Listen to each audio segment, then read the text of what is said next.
The time has come to review the animated film where you discover the side of superheroes you've never seen before.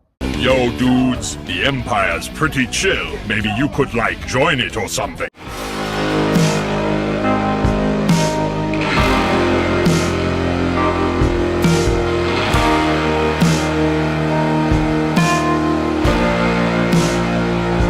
Hey everyone, Lucamus Prime here. So, it is time for another movie review today. This time it's going to be another animated film.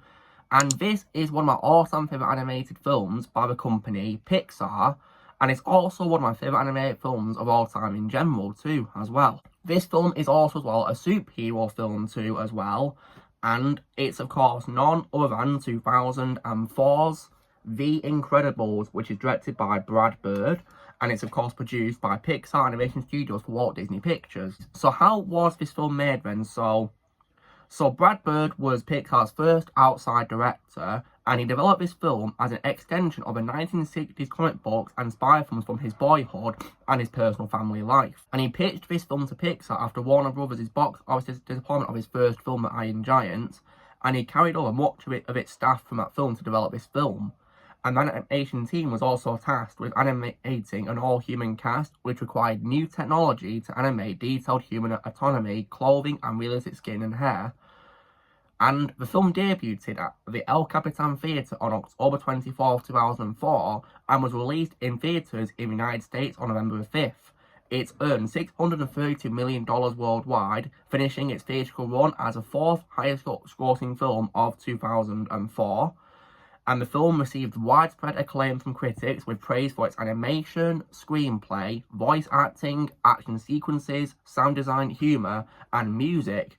It also won Best Animated Feature and Best Sound Editing at the 77th Academy Awards, with also being nominated for Best Original Screenplay and Best Sound Mixing, as well as the Annie Award for Best Animated Feature. It was also the first entirely animated film to win the prestigious Hugo Award for Best Dramatic Presentation. When it comes to my reaction to this film then, so I first saw this film a very long time ago when I was a kid, and I can definitely say very confidently that I absolutely adore this film. It's one of my favourite films of all time from Pixar. It's also easily, in my opinion, Brad Bird's best movie I've ever seen as well, most definitely. And easily just one of the greatest animated films I've seen in general, absolutely. And also one of the best superhero films as well, most definitely too. So what is the movie about then? So set in a retro-futuristic version of the 1960s, the film follows Bob and Helen Parr, a couple of superheroes called Mr. Incredible and Elastigirl as alter egos, respectively, who hide their powers in accordance with a government's mandate and attempt to live a quiet suburban life with their 3 children. However, Bob's desire to help people draws the entire family into a confrontation with a vengeful fan-turned-foe. So, now, on to, of course, what I think is great about this film then, and why it's one of my favourites of all time. So, for starters, I think it has a really great cast of voice actors. So, I definitely really love Craig T. Nelson as Mr. Incredible himself, also known, of course, as Bob Parr. That's easily, in my opinion, his best role ever, and I think he played Mr. Incredible really well. He makes him a very likeable superhero character, a character who has superhuman strength and endurance. And he's just really fun to watch him in this film as a character. He's really funny and entertaining. And Craig T. Nelson does a phenomenal job bringing the character to life in this. And as well as that, I also love the addition of Holly Hunter as Helen Parr, who of course is a superhero Elastigirl who can shapeshift her body like rubber. And I think she played Elastigirl really well in this film as well, made her also a likeable superhero character as well. And when it comes to the 3 children, I also like the addition of Sarah Vowell as Violet Parr, who is the eldest child who becomes invisible and can generate force fields. And also Spencer Fox as Dash, who is the one with superhuman speed as well, the second child. And also as well the infant son Jack Jack, who is played by Ellie Fusile and Maeve Andrews. And he has a wide range of superhuman abilities, which of course you'll see in the short film called Jack Jack Attack. And when it comes to supporting heroes, I also as well absolutely love the addition of Samuel L. Jackson in this film as Frozone, or Lucius Best, who is Bob's best friend, who can form ice from humidity. And outside of Incredibles, Frozone is easily my favourite character in the Incredibles franchise because he's really funny and entertaining, and that's also down to me being a big fan of Samuel L. Jackson. That's easily my favourite voice role of his. He's one of my favourite actors of all time. and I think he was fantastic as Frozone.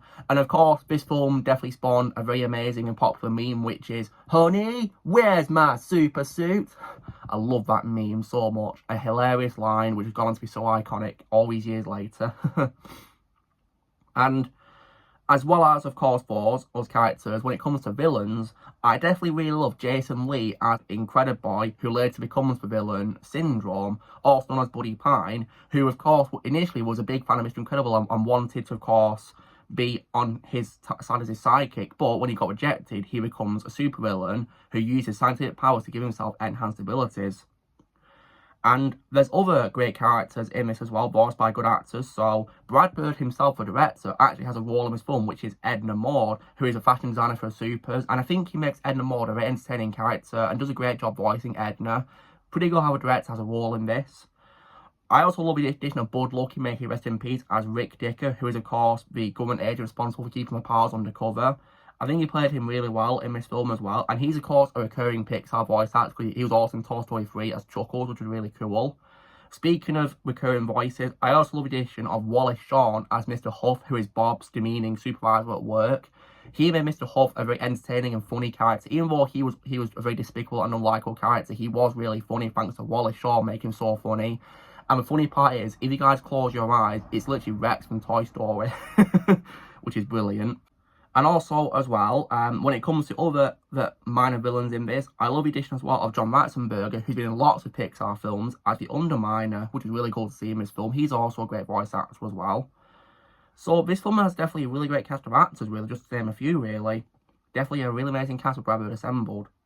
And as well as this great cast of actors, another great thing about this film is also as well the animation and visuals.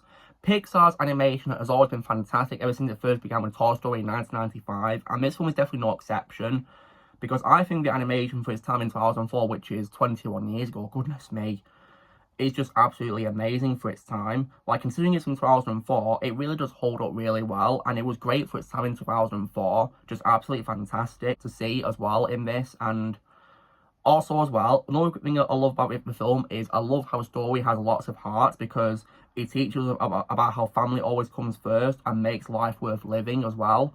And when it comes to Syndrome, I think he's an amazing villain, and I really love his backstory, how he becomes a villain, because he starts off as being a big fan of a superhero, and he tries to join him to be a sidekick, then he gets rejected, and after he gets rejected, he becomes a villain.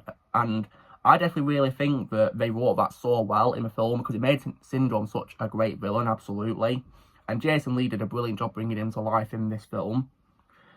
And also, as well, when it comes to others as well, in this, which also highlights, as well as the great cast and the story and also animation, I also definitely really love musical score, which is composed by Michael Giacchino. Michael Giacchino is one of my favourite composers of all time, and he's, of course, a recurring collaborator of Brad Bird in lots of his films. And I think his soundtrack for this film was absolutely fantastic. It was brilliantly composed. And I think the main theme for Incredibles themselves is really catchy to listen to as well, and I definitely really love listening to it. And it was brilliant, really, and also as well as the great cast of actors and also the animation, music, and the story as well. I think the film is also really well paced, because the film is 115 minutes, so it's 5 minutes short of being 2 hours, which is quite a long film for Pixar standards. But I will say, though, that in my opinion, it's fantastically paced, because the film is full of lots of really fun action, and it's really just fun to watch, so it never gets boring or too rushed or anything like that, or too slow. In my opinion, it's paced just right for animation, absolutely, and it's just really so much fun to watch, absolutely. And thanks to, of course, the success of this film, it's also led to an amazing franchise too, because obviously, of course, 14 years later, we got a sequel, Incredibles 2.